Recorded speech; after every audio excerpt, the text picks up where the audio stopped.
Tens of thousands of lives have been lost among Ukrainians and Russians. Countless buildings are in ruins. The landscape of eastern Ukraine has been ravaged by destruction for 2 years, and there is no end in sight.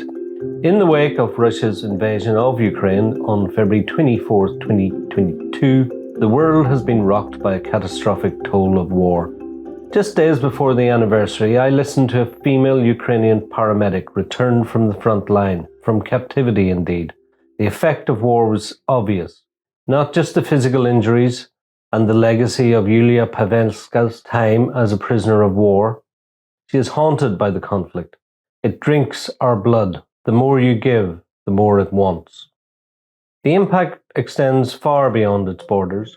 The shockwaves of the conflict have been felt in many countries, not just Europe. It has also disrupted global trade, particularly in energy and food markets, affecting prices and supply lines worldwide. The whole map of European security has been redrawn. The continent is scrambling for artillery, global arms and ammunition. The European Union came together and Nato expanded. But now there are the first signs of splits. American support is wavering to the point of collapse. 2 years after the beginning of this war, it has become certain that the reverberations of the conflict will be felt for years to come, and the foundation of the global world order is facing a major challenge. This is Beyond the Headlines, and I'm your host, Damien McElroy, the National's London Bureau Chief. I was attending the Munich Security Conference last week, and I've used the opportunity to delve deeper into the geopolitical, economic, and humanitarian implications of this crisis, speaking to former diplomats and analysts on the future of this conflict. Before we start, make sure to follow and subscribe to get all the new episodes as they come out. The second year of the war hasn't been less challenging for Ukraine. In fact, its counter-offensive has shown slow, if any, progress, and Russia isn't backing off either. Ukraine needed more support, and this month, leaders of the EU's 27 members sealed a deal to provide it with €50 billion. For more on the current situation of the war, we hear from the National's reporter in London, Tim Stickings. So we're now 2 years into the war in Ukraine, and it's been through several phases in that time. At the very start of the war, of course, Russia tried to seize Kiev in a matter of days, but it failed and had to pull back. Then it tried to seize a large amount of territory in the east of Ukraine and made a bit more progress, but its troops got very bogged down. Ukraine launched a counterattack and had some success in the south and east of the country. And for a long time, there was a lot of optimism coming out of Ukraine and its allies that Russia's tactics and intelligence and equipment were far worse than what had been expected, and that with the help of Western aid, Ukraine would be able to retake a large amount of territory when it launched a large counteroffensive last year. Now, as it's turned out, that hasn't gone as well for Ukraine as it had hoped. It has drifted towards what many people have called a stalemate, what experts like to call positional warfare, in which the fighting is concentrated around fortified frontline positions rather than a more mobile conflict. And just recently, President Zelensky of Ukraine has drawn the consequences of that and sacked his top military commander, General Zaluzhny, who had also described the war as having been drifting towards a stalemate. And it's one of the first signs we've seen of Ukraine admitting that its war effort has been stagnating a bit. Now, that doesn't mean that things have been going particularly well for Russia either. Ukraine has had a lot more success in what's known as the deep battle going on behind the front line. For example, Ukraine has been able to erode the capability of Russia's Black Sea fleet, and that has gone some way towards easing one of the main knock-on effects of the war, which was the difficulty in getting grain out of Ukraine. Now, shipping companies are more willing to go through the Black Sea since Ukraine has been able to open up more corridors. Russia has also lost about 3,000 tanks during the whole war, according to the most recent estimates. It's been able to replenish some of those by producing more in its factories and turning to old Soviet-era equipment. And it's thought that it might be able to sustain that replenishment for about another 2 to 3 years, although possibly at the cost of quality. Now, as the Russia-Ukraine war enters its third year, a new array of challenges to the global order are here. The West has another conflict to look at in the Middle East. So for how long can we keep counting on the West to support Ukraine? And for how long Will Russia's military fight on? Tim elaborates on the points.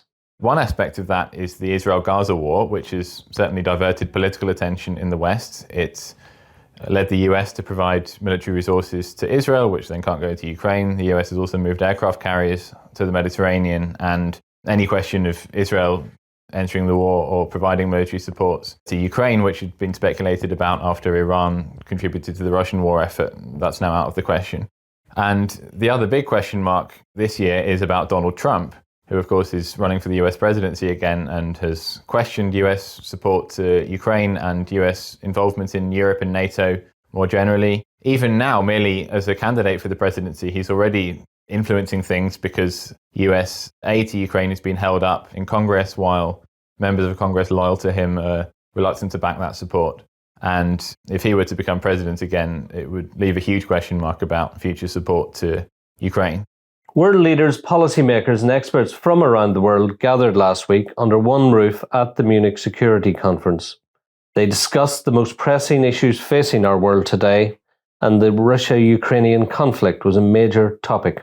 I had the chance to sit down with Ambassador Kurt Volker, who is a leading expert in US foreign and national security policy and was also the special rep for Ukraine and a former ambassador to Nato.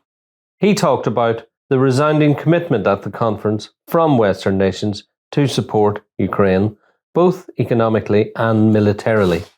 The pattern of the war is people dug in defensively along this front line, Russia bombing Ukrainian cities and civilians every night, and the Ukrainians trying to take out the logistical supplies that Russia has to supply its forces in the field. I think that pattern is going to continue for some time to come. But Ukraine does desperately need the additional supplies of ammunition and other types of arms in order to keep holding that front line and in order to take out Russian supplies even more effectively, particularly, for instance, the Kurt Strait Bridge or some of the bridges that lead to southern Ukraine, which would make it much more difficult for Russian forces to operate there. So that's where we need to get to. And from Munich, let me just say, we're listening to a lot of things here in Munich this weekend.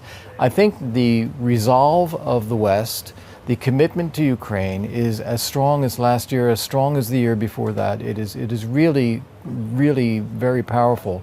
We've seen the European Union step forward with billions of euros for economic assistance, as well as plans for more in defense industry and defense production.